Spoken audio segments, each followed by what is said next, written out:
You know, a lot of us come to the contemplative path because we want peace. We're tired of anxiety. We're tired of striving. We're tired of living with a heart that feels constantly under siege. And so when we hear words like solitude and silence and prayer, we may think that the goal is finally getting away from all the noise. You know, a quieter life, a calmer mind, a little more inner peace. And yes, that matters, but Henri Nouwen's The Way of the Heart helped me see something deeper. That the contemplative path is not just about becoming more peaceful. It's about becoming more compassionate. Because a quieter life is not always a transformed life. You know, sometimes we can use solitude to hide. You know, we can use silence to withdraw. We can use prayer to build a more spiritual-looking version of the false self. And we can become calmer on the surface while still living from fear and self-protection and judgment and the need to be admired. And so in this video, I want to kind of gather this whole series together through Nouwen's 3 movements of solitude, silence, and prayer. Solitude exposes the compulsions of the false self. Silence purifies the place our words come from, and prayer returns us to Christ within. And compassion becomes the fruit of all of it. Because the contemplative path doesn't end in escape. It ends in love. When I first started planning this series on anxiety and abiding, I thought I knew where it was going to end. And I had a different kind of book in mind, but somewhere around the 3rd or 4th video, as I was working through these themes of fleeing and being silent and praying continually, I came across of Henri Nouwen's The Way of the Heart. And it had been on my Amazon wish list for years. You know, I'd seen it and thought, you know, I should read that sometime, which is apparently how books sit on my wish list for a decade. But then for some reason, I read the description again and realized the whole book was shaped around the very movements I'd been trying to talk about within the series. Flee, be silent, and pray continually. And when I saw that, I knew this was the book I needed to end with.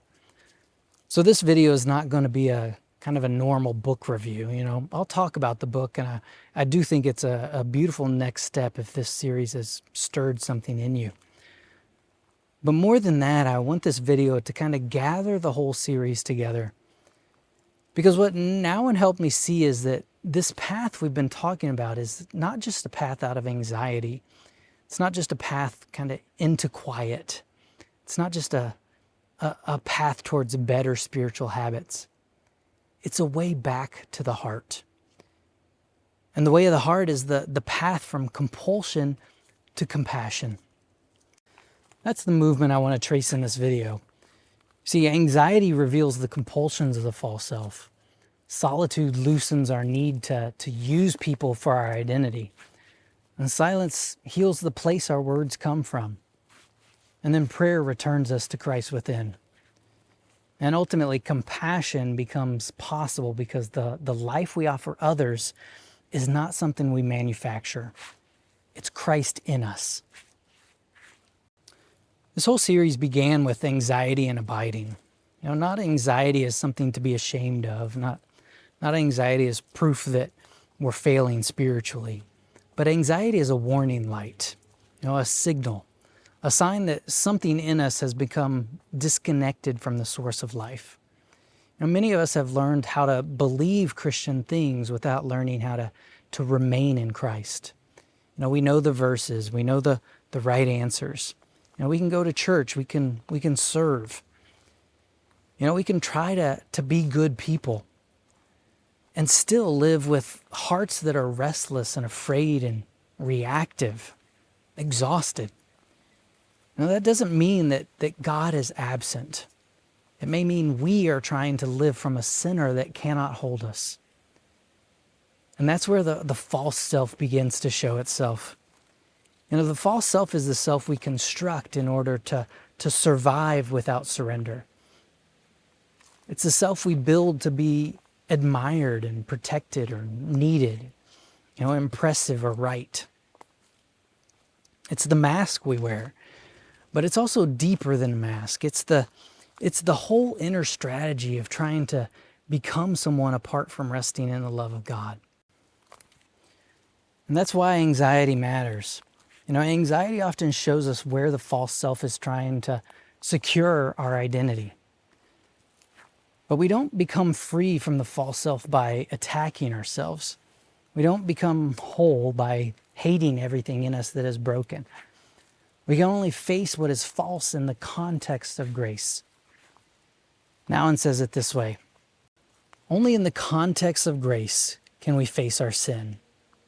Only in the place of healing do we dare to show our wounds.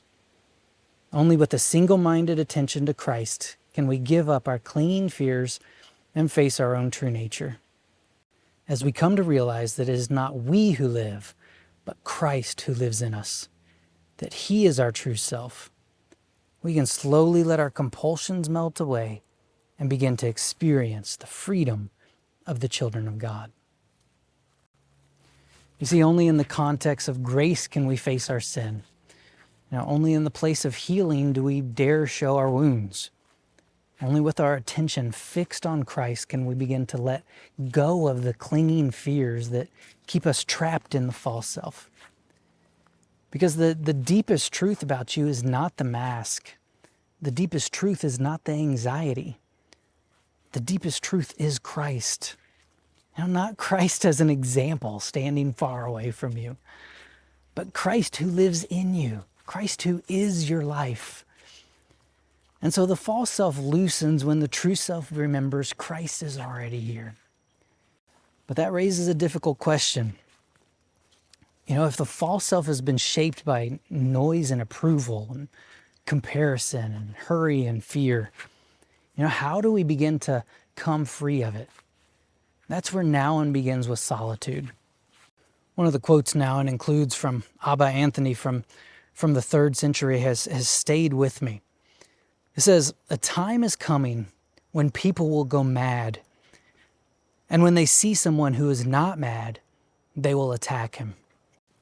Now that line is ancient, but it doesn't feel ancient.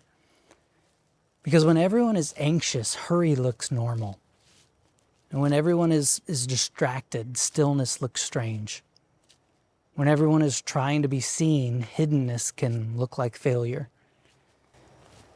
And that is why the desert fathers and mothers spoke so strongly about fleeing. They were not fleeing because they hated people. They were not fleeing because the world didn't matter. They fled because they understood that if you live too long inside a mad system, eventually madness starts to feel like wisdom. And so the first movement is to step out, to flee the noise, to flee the compulsive need to be seen, to flee the false stories that say you are only valuable if you're productive and admired, needed or impressive. But solitude is not just about getting away from something. It's about being purified for love. And that matters because solitude can easily become another hiding place. I can call it spiritual depth when really I just don't want to deal with people. I can call it discernment when really I'm protecting myself from vulnerability. And Nouwen won't let us do that. He says, compassion is the fruit of solitude. And that's not what I naturally expect. I might expect solitude to produce clarity or peace or maybe a calmer nervous system. But Nouwen says the fruit of solitude is compassion. And that keeps the contemplative path from becoming self-absorbed. The goal is not, I feel more peaceful. It's not, I built a quiet life where no one bothers me. The goal is love. Now Nouwen says solitude teaches us to die to our neighbor. And that phrase sounds strange, it almost sounds cold, but he doesn't mean we stop caring about people. He means we stop needing people to give us our worth. And we stop using their praise or their criticism or their attention or their need as the mirror that tells us who we are. And that's where solitude connects directly to the false self. Because the false self cannot really love the neighbor freely. It's always using the neighbor. The false self doesn't simply see another person and love them. It asks, what do they think of me? Am I better than them? Am I disappointing them? As long as I need my neighbor to secure my identity, I can't be fully present to them in love. And so solitude frees us from needing people to tell us who we are. And that's the first movement. Solitude makes room. It reveals how deeply we've been shaped by approval or comparison and fear. But if solitude makes room, then silence tells the truth. Because once we step away from the outer noise, we begin to hear the noise inside of us. In the video on silence, we talked about how silence is not just the absence of sound. It's the place where we begin to face the noise within us. The thoughts we keep circling, the desires we keep hiding, the fears we keep managing, or the stories we keep telling ourselves so we don't have to sit honestly before God. And at first, silence often doesn't feel peaceful. It feels like exposure. It shows us how much of our life has been held together by commentary and distraction or explanation and control. And that can be uncomfortable because, when the outer noise quiets down, the inner noise gets louder. You begin to notice how quickly your mind starts defending and rehearsing or correcting, conversations that may not have even happened. And the silence reveals the false self because the false self is always talking. It's always trying to explain or justify or compare. It tries to manage how everything looks. So silence becomes the furnace. Not because God is cruel, but because love is burning away what cannot remain. And now and then adds another layer to this, where silence is not only where we are purified, silence is where our words are purified as well. He says, a word with power is a word that comes out of silence. That means the goal of silence is not simply to become quiet people. The goal is to become people whose words come from a deeper place.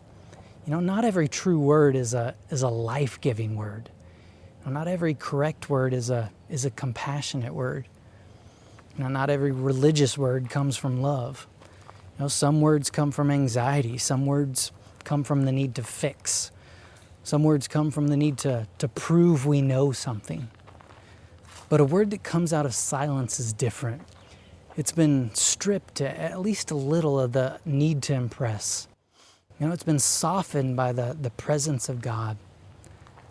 It's passed through the quiet place where love rests secure. And this is where silence becomes connected to compassion. Because the person who cannot be silent will often speak in order to escape discomfort. But the person who has learned silence can speak from presence. They don't need to fill every empty space. They don't need to solve every ache. They don't need to turn every moment into advice.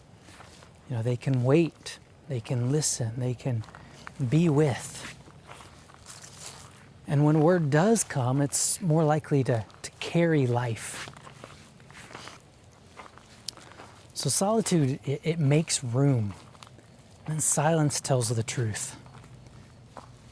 But the path doesn't stop with emptiness or exposure. Solitude and silence are for prayer.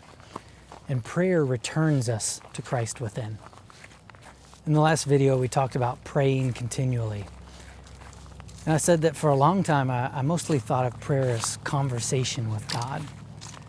And that's good. We need honest words with God. We need to bring Him our fear and gratitude and confusion or anger. But over time, prayer has become something deeper than words. It's become a turning or a returning, a movement of the heart back towards God, again and again and again. Prayer is not mainly about producing the right words. It's about returning to someone. And then eventually, by grace, returning so often that the heart begins to live in a posture of return. Nouwen takes that same idea and roots it even more deeply in union with Christ.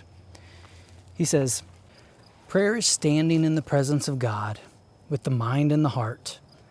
That is, at the point of our being where there are no divisions or distinctions and where we are totally one.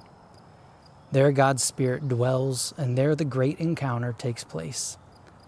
There heart speaks to heart, because there we stand before the face of the Lord, all seeing within us. That phrase, the mind and the heart, is so important, because so much of our lives is divided. Our minds are one place and our hearts are another, and our bodies are somewhere else entirely. We believe one thing, we feel another, and then we try to hold all the pieces together with control. That division is part of the exhaustion of the false self. The false self is always managing fragments, trying to keep the outer life impressive while the inner life is anxious, trying to appear faithful while secretly afraid. But prayer gathers us, not by forcing us to become whole through effort, but by bringing us into the presence of the one who already holds us together. Prayer is standing before God at the deepest place in us, beneath performance, beneath the anxious self trying to become lovable. Their heart speaks to heart. And that is what contemplative prayer slowly opens to us. Not just a better habit, not just a more spiritual version of ourselves, but prayer awakens us to the truth that Christ is our life. Christ is not merely the one we're trying to reach. Christ is the one already dwelling in us. And if Christ lives in us, then freedom is not something we manufacture. Love is not something we force into existence by sheer willpower. It's something we consent to. We return to Christ within us. And we surrender to the life of Christ within us. We let His compassion become our compassion. We let His mercy become our mercy. We let His presence become the ground from which we live. And so prayer gathers the whole path together. Solitude makes room, silence tells the truth, and prayer returns us to Christ. And then compassion becomes possible because the life we are offering to others is not something we had to invent. It's Christ in us. That sounds beautiful until love asks something costly of us. Because compassion is not an idea. Compassion eventually has a face. It eventually has a name, a phone call, a hospital room, a person whose pain we can't fix. And that's where I still feel this resistance inside myself. Nouwen says, let us not underestimate how hard it is to be compassionate. Compassion is hard because it requires the inner disposition to go with others to the place where they are weak, vulnerable, lonely, and broken. But this is not our spontaneous response to suffering. What we desire most is to do away with suffering by fleeing from it or finding a quick cure for it. As busy, active, relevant ministers, we want to earn our bread by making a real contribution. This means first and foremost doing something to show that our presence makes a difference. And so we ignore our greatest gift, which is our ability to enter into solidarity with those who suffer. See, that feels painfully true. Because compassion is not just feeling warmly towards people from a distance. Compassion means being willing to go with another person into the place where they are weak, vulnerable, lonely, or broken. And if I'm honest, that is not always my spontaneous response to suffering. Sometimes my spontaneous response is avoidance. Sometimes it's fixing. Sometimes it's trying to say the right thing quickly so I can escape the discomfort of not knowing what to say. And this is where Nouwen's words hit me personally. You see, my dad passed away a few years ago after fighting a series of illnesses for about 5 years. And he lived 12 hours away, which made the whole thing even more difficult. There were 3 or 4 times when I got a call and it looked like it might be the end, so I would rush down to be with him. And in those moments, you just feel helpless. You're there, but you can't fix it. You can't make the illness go away. You can't say the sentence that makes everyone less afraid. You're just there. But even beyond those emergency trips, there were so many ordinary days over those 5 years where when I knew love probably looked very simple. Pick up the phone, call him, be present. Don't avoid the pain. Don't wait until you know how to fix it. Don't wait until you feel strong enough. Just call, just be there. And I didn't always do that. There was just something in me that wanted to avoid his pain. And maybe even more honestly, something in me wanted to avoid my own helplessness. I didn't want to feel the sadness. I didn't want to feel the weakness. I didn't want to enter a conversation where, I couldn't make anything better. And I can still see that same movement in me now when someone close to me is walking through something hard. There's part of me that wants to pull back. Not because I don't love them, but because I don't want to feel the pain. And what I'm beginning to see is that this avoidance is another face of the false self. It's the part of me that believes I have to protect myself from weakness. The part of me that forgets that my true self is not my fear, not my avoidance, not my inability, but Christ himself. Because if Christ lives in me, then his compassion is not outside of me somewhere. His strength is not something I have to manufacture. His grace isn't something I have to pretend I have. It's already present. The invitation is to consent to it. That's what the contemplative path is healing. Not just my anxiety, not just my restlessness, not just my inner noise. It's healing the false self that keeps using people as mirrors instead of receiving them as neighbors. But compassion is different. Compassion says, I am here with you, not above you, not against you, not fixing you so I can feel important, but with you. And that kind of compassion can only grow in a heart that is being set free from the false self. So if this series has resonated with you, I think The Way of the Heart is a beautiful next step. I'll put a link to it in the description. It's a very short book. You could read it in an afternoon, but I wouldn't recommend kind of rushing through it. Read it slowly, read it prayerfully. Maybe read one section and then sit with it. Maybe underline the sentence that bothers you. Maybe pay attention to where you feel resistance. Because sometimes the sentence we resist is it's the sentence we most need. This is a book for ordinary people who want their life with God to move from ideas into the heart. People who want freedom from the false self, not so they can become impressive spiritual people, but so they can become more capable of love. Because again, that's where this whole path leads. Not away from the world, not away from suffering, but deeper into love. So maybe the question at the end of this series is not simply how do I get rid of the false self or anxiety. Maybe the deeper question is, what kind of life allows Christ to become visible in me?